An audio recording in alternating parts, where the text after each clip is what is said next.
बहुत समय पहले की बात है। किशनपुर नामक गांव में राधा अपनी माँ के साथ रहा करती थी। वह लोग बहुत गरीब थे। राधा की माँ सुनीता दूसरों के घरों में जाकर झाड़ू पोछा करा करती थी और उसी से अपना घर चलाती थी।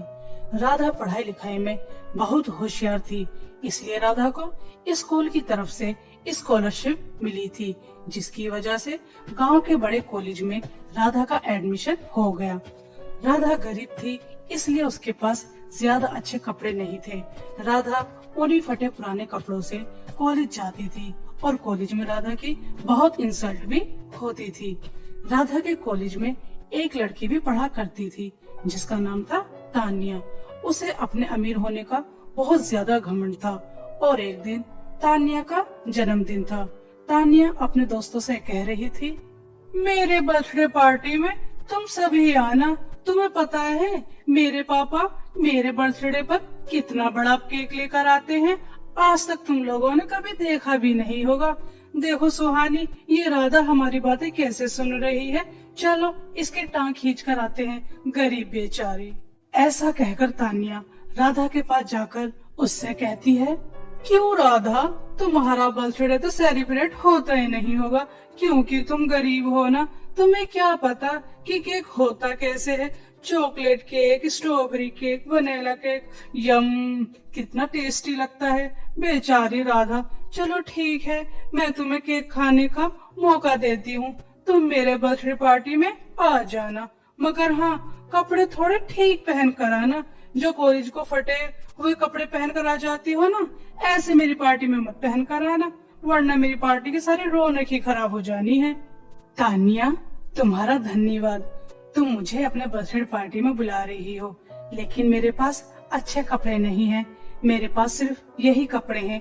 अगर तुम्हारी इंसल्ट होगी तो ठीक है, मैं तुम्हारे बर्थडे पार्टी में नहीं आऊंगी। नहीं नहीं, आ जाना। तुम्हारी माँ भी तो लोगों के घरों में जाकर झाड़ू पोंछा करती है, तो तुम भी मेरी पार्टी में आकर गंदे बर्तन साफ कर देना। इसी बहाने तुम्हें केक भी खाने को मिल जाएगा। मेरा दिल बहुत बड़ा है। देखो, मैं तुम्हें एक मौका दे रही हूँ इतना स्वादिष्ट केक खाने का। क्यों सुहानी, ठीक कह रही हूँ ना मैं? तान्या की बातें सुनकर राधा को बहुत ज्यादा दुख होता है और राधा रोते हुए घर चली जाती है और अपनी माँ से कहती है, माँ, मैं आज 17 वर्ष की हो गई, लेकिन मुझे याद नहीं कि मेरा एक भी जन्मदिन मनाया गया हो। मेरा जन्मदिन आप क्यों नहीं मनाती? मेरा भी दिल चाहता है मेरे लिए केक आए और सब मेरे लिए गिफ्ट लेकर आए, लेकिन आज तक मेरा एक भी जन्मदिन नहीं मनाया गया। माँ, मैं इस बार अपना जन्मदिन मनाना चाहती हूँ। कॉलेज में सब लोग मुझे बहुत चिढ़ाते हैं। मेरी प्यारी बच्ची, मेरा भी बहुत दिल चाहता है तुम्हारा जन्मदिन मनाने का, लेकिन क्या करूं, लोगों के घर काम करके चंद ही रुपये मिलते हैं, उसमें तुम्हें पढ़ाना भी और घर का खर्च भी चलाना है। मेरी बच्ची, मुझे माफ कर दो। बचपन में ही तुम्हारे पिताजी हमें छोड़कर जा चुके थे और तब से आज तक लोगों के घर काम कर करके तुम्हें पाल रही हूँ और कभी इतने पैसे इकट्ठा ही नहीं हुए कि मैं तुम्हारा जन्मदिन मना सकूं। बेटी, हो सके तो मुझे माफ कर देना। राधा को अपनी माँ की बातें सुनकर सब्र आ जाता है और वो जिद छोड़ देती है कि उसे भी अपना जन्मदिन मनाना है। शाम हो जाने के बाद अचानक सुनीता की तबीयत खराब हो जाती है और सुनीता राधा से कहती है, राधा मेरी प्यारी बच्ची, मेरी कुछ तबीयत ठीक नहीं लग रही। ऐसा लग रहा है जैसे बदन बिल्कुल टूटा जा रहा है और मेरी मैम साहिब की बेटी का आज जन्मदिन है। अगर मैं ना जा सकी तो वो मुझे नौकरी से निकाल देंगी और फिर पता नहीं नौकरी कब मिले। इसलिए बेटा, आज शाम को तुम चली जाना। ठीक है माँ, मैं चली जाऊंगी। आप परेशान मत हो, आप आराम कीजिए।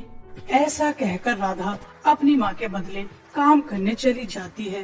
राधा वहाँ जाकर देखती है तो जहाँ राधा की माँ काम करती थी वह किसी और का घर नहीं बल्कि तान्या का ही घर था। तान्या राधा को देखकर उससे कहती है, अरे वाह राधा, तुम तो केक खाने को बहुत बेताब हो रही हो और मेरी शर्त मान भी ली। तुम यहाँ आकर बर्तन साफ करोगे? ठीक है, अच्छी तरह बर्तन साफ कर देना और उसके बाद जो मेहमानों से केक बचेगा वो तुम्हें मिल जाएगा। नहीं तानिया, तुम गलत सोच रही हो। मैं यहाँ तुम्हारे कहने पर नहीं आई।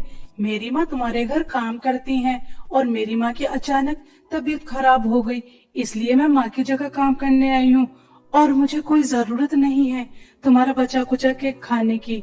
मैंने आज तक केक नहीं खाया तो आप भी नहीं खाऊंगी और मैं अपना काम करके वापस चली जाऊंगी। ठीक है तानिया। तानिया की बर्थडे पार्टी बहुत शानदार होती है। राधा उदास मन से उस पार्टी को और केक को देखती रहती है और अपना काम करती रहती है। झाड़ू पोंछा, झूठे बर्तन, सब काम खत्म करके वो अपने घर की तरफ आ रही थी। राधा बहुत उदास होती है। तभी राधा एक जगह बैठकर रोने लगती है। तानिया का केक कितना स्वादिष्ट लग रहा था। मैंने तो आज तक केक खाया ही नहीं है। कल मेरा भी बर्थडे है, लेकिन मेरी किस्मत है ही नहीं कि मैं अपना बर्थडे भी मना सकूं और केक खा सकूं। अगर मैं भी तानिया की तरह अमीर होती तो मैं भी बहुत बड़ा केक मंगाती और जो बच्चे केक नहीं खा पाते उन बच्चों को खिलाती। मगर मैं क्या करूं, मेरे पास तो पैसे ही नहीं है। राधा ऐसा कहकर रो ही रही थी। तभी राधा के सामने एक परी आती है और राधा से कहती है, राधा, तुम्हारे विचार तो बहुत ही अच्छे हैं। तुमने कहा कि तुम बड़ा केक मंगाकर जिन बच्चों को केक नहीं मिलता उन बच्चों को खिलाती। तुमने अपने लिए केक नहीं मांगा। तुम बहुत ही अच्छी हो। तुम्हारा दिल बहुत साफ है, इसलिए मैं तुम्हारी मदद करूंगी। कल तुम्हारा जन्मदिन है ना, तुम्हारे जन्मदिन पर एक बहुत बड़ा जादुई केक आएगा। तुम जितने भी बच्चों को केक खिलाना चाहती हो खिला लेना, वो खत्म नहीं होगा। तुम्हारा जन्मदिन बहुत धूमधाम से मनाया जाएगा। तुम्हें परेशान होने की जरूरत नहीं है, क्योंकि वो जादुई विशाल केक होगा। ठीक है बच्चे? क्या सच में परी ऐसा हो सकता है? कल मेरा जन्मदिन मनाया जाएगा और केक भी बहुत बड़ा आएगा। ये बातें सुनकर तो मैं बहुत ज्यादा खुश हो रही हूँ।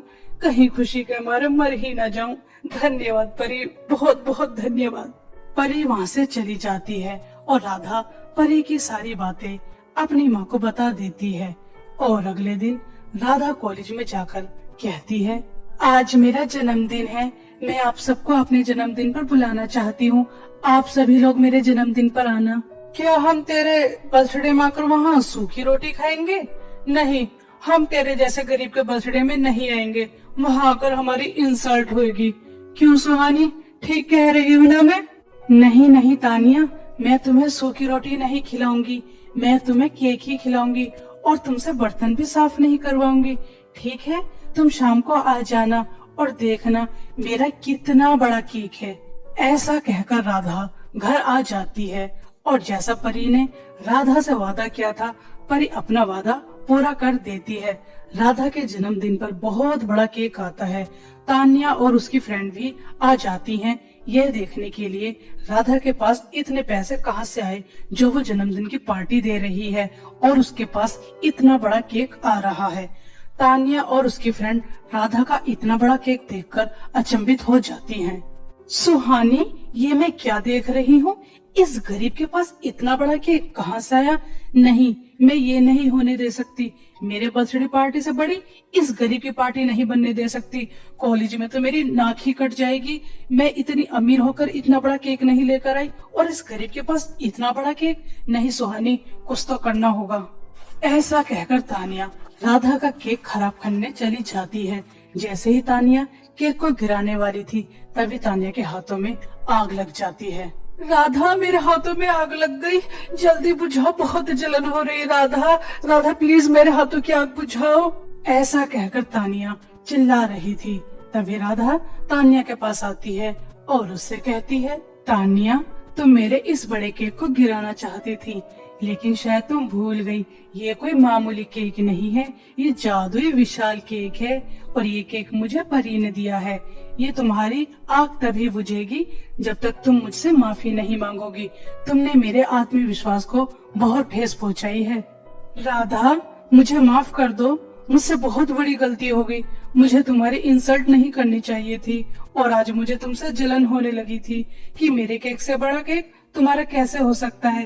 तुम तो इतनी गरीब हो, इसलिए मैं तुम्हारा केक गिराना चाहती थी, लेकिन मुझे समझ आ गया हमें किसी की गरीबी का मजाक नहीं उड़ाना चाहिए, बल्कि हमें गरीब लोगों की मदद करनी चाहिए। अगर कोई सामान खरीद कर नहीं खा सकता तो हमें उसे देना चाहिए, उसका मजाक नहीं उड़ाना चाहिए। ऐसे कहकर तानिया राधा से माफी मांगती है। तानिया की बातें सुनकर राधा तानिया को माफ कर देती है और बहुत खुशी से राधा का जन्मदिन मनाया जाता है। उस जादुई विशाल केक से राधा बहुत सारे अनाथ बच्चों को केक खिलाती है और बहुत ज्यादा खुश भी होती है।